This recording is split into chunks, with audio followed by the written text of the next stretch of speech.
उस युग में इस्राएल एक ऐसे दौर से गुजर रहा था जब हर व्यक्ति अपनी दृष्टि में जो सही लगता वही करता था। कोई राजा नहीं था, कोई स्थायी व्यवस्था नहीं थी, केवल यहोवा का नाम था और कुछ दिल जो अब भी उसके प्रति सच्चे बने हुए थे। एफ्रेम की पहाड़ियों के बीच एक नगर था, रामात सोपी, जहाँ सुबह की हवा खेतों को छूती और शाम के समय पहाड़ों के बीच सूरज की किरणें सोने जैसी झिलमिलाती थी। वही रहता था एक व्यक्ति, एल्काना, जो लेवी गोत्र का था और यरूशलेम के मंदिर में सेवा करने वाले याजकों का वंशज था। एल्काना परमेश्वर से प्रेम करने वाला, विनम्र और धार्मिक व्यक्ति था। उसके 2 पत्नियां थीं, पनिन्ना और हन्ना। पनिन्ना के कई बच्चे थे, उसका घर हंसी और जीवन से भरा रहता, पर हन्ना की कोख खाली थी। ये केवल शारीरिक पीड़ा नहीं, उसकी आत्मा का सबसे गहरा दुख था। दिन में हन्ना मुस्कुराती और लोगों से नम्रता से बात करती, पर रात में अकेली होने पर उसके आंखों से आंसू बहते। वह प्रार्थना करती, हे यहोवा, क्यों? पर उत्तर नहीं मिलता। फिर भी उसने परमेश्वर से मुख नहीं मोड़ा। उसके भीतर ऐसी निष्ठा थी जो आंसुओं से भी अधिक दृढ़ थी। हर वर्ष एल्काना अपने परिवार सहित शीलो जाता था। वहां यहोवा का तंबू और वाचा का संदूक रखा था। यह यात्रा केवल बलिदान के लिए नहीं, बल्कि आभार और आराधना का अवसर थी। वे अपने पशु लेकर जाते, स्तुति के गीत गाते और शांति बलिदान चढ़ाते। शीलो में भक्ति भाव से भरा वातावरण होता, भजनों की गूंज, धूप की सुगंध और याजकों की सेवा का दृश्य। जब एल्काना बलिदान करता तो परिवार के हर सदस्य को उसका हिस्सा देता।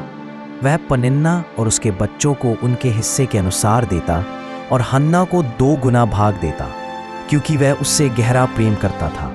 वह जानता था कि उसकी आत्मा को सांत्वना की आवश्यकता है, पर पनिन्ना के हृदय में अहंकार था। उसे यह सम्मान अपने लिए अपमान प्रतीत होता। वह हन्ना को चिढ़ाती, देख, परमेश्वर ने मुझे फल दिया, तुझे नहीं, तेरी प्रार्थनाएं व्यर्थ रही। हन्ना ये ताने चुपचाप सहती, पर हर शब्द उसके हृदय को घायल करता। हर वर्ष यह पीड़ा बढ़ती गई। एक वर्ष जब वे शीलो पहुंचे, बलिदान के बाद सभी भोजन करने बैठे। चारों ओर उत्सव का वातावरण था, पर हन्ना का मन टूट चुका था। उसने भोजन से मुंह मोड़ लिया, उसकी आंखें आंसुओं से भरी थी। एल्काना उसके पास आया और कोमल स्वर में बोला, हन्ना, तू क्यों रोती है? क्यों नहीं खाती? क्या मैं तेरे लिए 10 पुत्रों से अच्छा नहीं हूं? यह प्रेम का वाक्य था, पर हन्ना का दर्द उससे भी गहरा था। यह संघर्ष किसी व्यक्ति से नहीं, उसकी आत्मा और परमेश्वर के बीच था। वह उठी और चुपचाप यहोवा के भवन में चली गई। वहां एली याजक द्वार के पास अपने स्थान पर बैठा था। मंदिर में शांति थी, दीपक टिमटिमा रहे थे, धूप की खुशबू फैली थी। हन्ना घुटनों पर झुकी और उसके हृदय की दीवार टूट गई। उसने रोते हुए मन में कहा, हे सेनाओं के यहोवा, यदि तू अपनी दासी की दुर्दशा देखे, मुझे स्मरण करे और एक पुत्र दे, तो मैं उसे जीवन भर तेरे लिए अर्पित कर दूंगी। उसके सिर पर कभी उस तरह ना चलेगा। उसके होंठ हिल रहे थे, पर आवाज नहीं निकल रही थी। यह प्रार्थना शब्दों से नहीं, आत्मा से निकल रही थी। एली ने यह दृश्य देखा, पर समझ न पाया। उसने सोचा, यह स्त्री नशे में है। उसने कहा, स्त्री, तू कब तक नशे में रहेगी? अपना नशा उतार। हन्ना ने सिर उठाया, आंसू भरी आंखों से कहा, नहीं मेरे प्रभु, मैं दुखी स्त्री हूँ। मैंने ना दाखरस पिया है, ना कोई मादक पेय। मैं तो अपने मन को यहोवा के आगे उंडेल रही हूँ। मुझे व्यर्थ स्त्री मत समझना। मैं अपने भारी मन और पीड़ा के कारण अब तक बोलती रही हूँ। एली का हृदय पिघल गया। उसने कहा, शांति से जा, इस्राएल का परमेश्वर तेरी याचना पूरी करे। हन्ना उठी। उसके चेहरे पर अब एक नई शांति थी। उसकी आंखों में वही आंसू थे, पर अर्थ बदल चुका था। वे अब विश्वास के थे। वह अपने परिवार के पास लौटी, भोजन किया और वर्षों बाद पहली बार मुस्कुराई।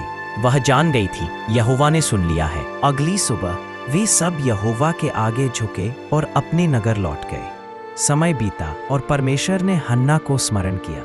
वे गर्भवती हुई और समय पूरा होने पर उसने एक पुत्र को जन्म दिया।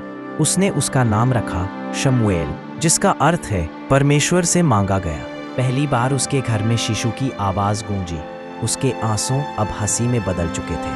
वह अपने बच्चे को देख कहती, तू मेरे स्वर्ग से मिला उत्तर है। पर वह यह भी जानती थी कि यह बच्चा केवल उसका नहीं, यह परमेश्वर का है, जब शमूएल दूत से छुड़ाया गया, हन्ना और एल्काना उसे लेकर फिर शीलो पहुंचे, 3 बैल, 1 एपा आटा और दाखरस लेकर। वहां उसने एली याजक से कहा, मेरे प्रभु, मैं वही स्त्री हूँ जो यहाँ तेरे पास खड़ी होकर यहोवा से प्रार्थना करती थी। इसी बालक के लिए मैंने याचना की थी और यहोवा ने मेरी प्रार्थना पूरी की।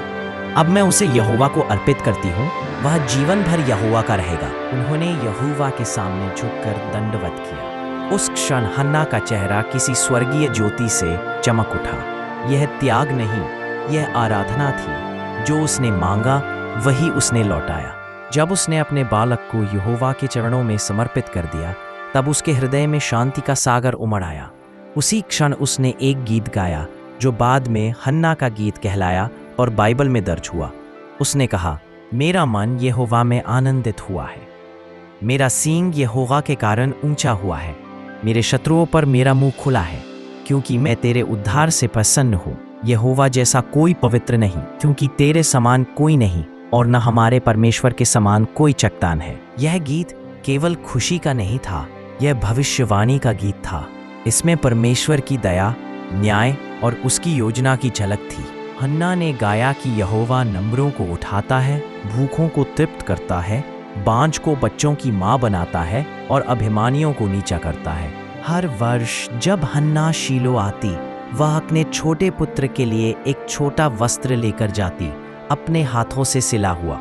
हर टाँके में उसकी प्रार्थना गोथी होती। वह अपने बेटे को देखती, उसे आशीर्वाद देती और उसके हृदय में कृतज्ञता का सैलाब उमड़ आता। एली याजक उसे आशीर्वाद देता, यहोवा तुझे और तेरे पति को और संतान दे उस बालक के बदले जिसे तूने यहोवा को अर्पित किया है। और यहोवा ने हन्ना को फिर आशीष दी। उसने 3 पुत्र और 2 पुत्रियां और पाई, परंतु उसके हृदय के सबसे कोमल कोने में हमेशा शमूएल का नाम गूंजता रहा। वह जानती थी परमेश्वर ने उसे केवल एक बच्चा नहीं, एक भविष्यवक्ता दिया है। शीलो के मंदिर में अब वह बालक बढ़ने लगा। एली वृद्ध हो चुका था, पर उसकी श्रद्धा अब भी अटल थी। उसके पुत्र होप्नी और पीनहास पथभ्रष्ट हो चुके थे, पर इन सब के बीच एक छोटा बालक मंदिर के आंगन में घूमता था, विनम्र, सरल, आज्ञाकारी।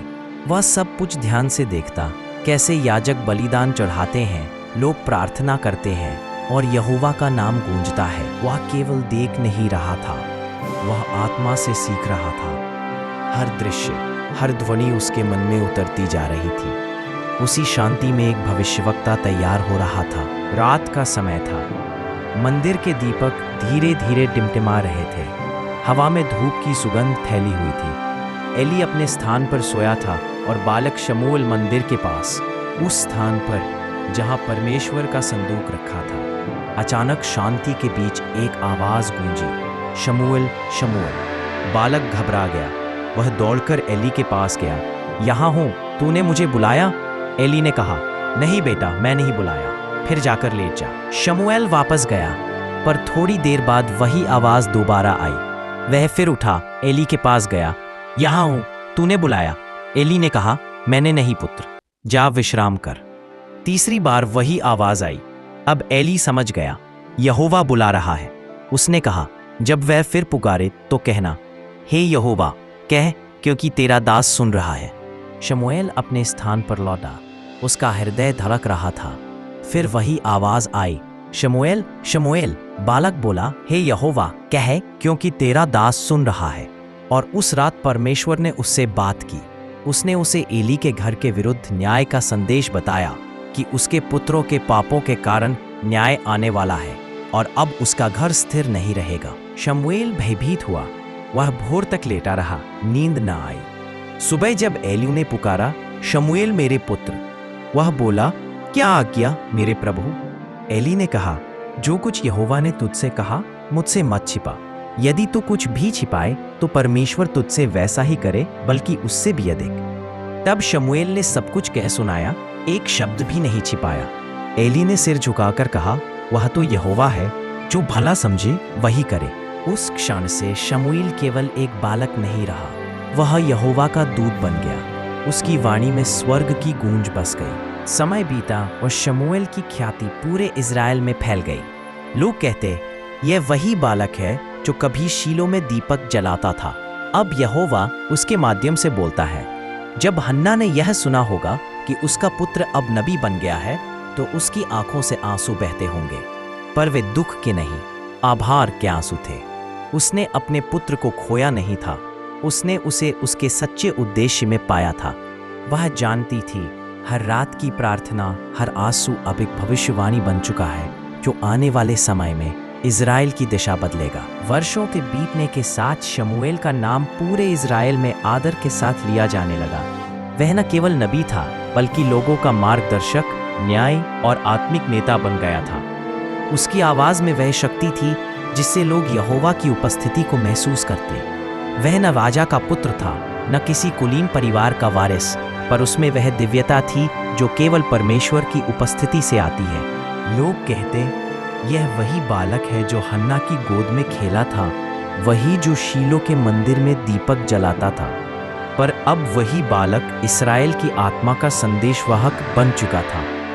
हन्ना अब वृद्ध हो चुकी थी, उसके बालों में सफ़ेदी उतर आई थी, पर उसकी आत्मा पहले से अधिक उज्जवल थी। जब वह अपने घर के आंगन में बैठती तो अक्सर दूर क्षितिज को निहारती, जैसे उसकी दृष्टि किसी और जगत की ओर पहुंच जाती हो। कभी कभी वह सोचती, कितने वर्षों पहले उसने आंसुओं में जो प्रार्थना की थी, वह अब पूरे राष्ट्र का इतिहास बदल चुकी है। वह जानती थी कि परमेश्वर की खामोशी भी उत्तर होती है। कभी देर लगती है, पर उसका समय सदैव सर्वोत्तम होता है। उसने समझ लिया था कि सच्चा विश्वास वही है जो परिणाम देखने से पहले भरोसा रखे। उसकी आत्मा में अब कोई अधूरापन नहीं था, केवल शांति थी और आभार का एक अंतहीन प्रवाह। शमूएल ने इस्राएल में राजशाही की नींव रखी।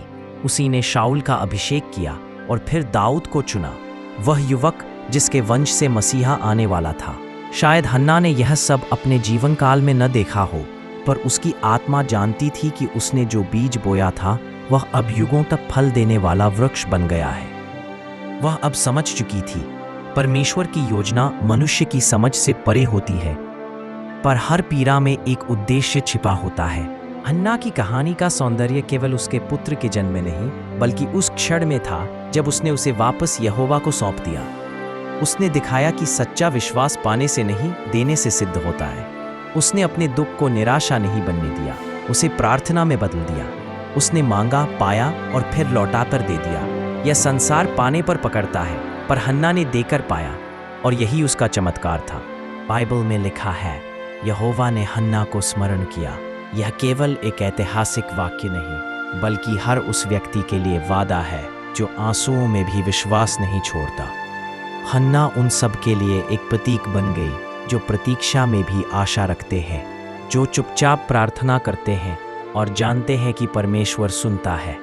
उसका गीत, मेरा हृदय यहोवा के कारण मग्न है, मेरा सींग यहोवा के कारण ऊंचा हुआ है, आज भी उन सबके हृदयों में गूंजता है जो निराशा में भी घुटनों पर झुकना जानते हैं। जब कोई कहे परमेश्वर मौन है, तो हन्ना की आवाज़ उत्तर देती है, नहीं, वह मौन नहीं, वह कार्य कर रहा है। जब कोई कहे बहुत देर हो चुकी है, तो उसका जीवन कहता है परमेश्वर का समय सर्वोत्तम है। और जब कोई कहे मेरी सुनवाई नहीं हुई, तो उसकी कहानी सदा उत्तर देती है, यहोवा ने स्मरण किया। इस प्रकार हन्ना की कथा केवल एक स्त्री की कहानी नहीं, बल्कि हर उस आत्मा की यात्रा है जो अंधकार में भी प्रकाश की खोज करती है। ये कहानी आज भी एक दीपक की तरह जलती है, जो कहती है परमेश्वर सुनता है।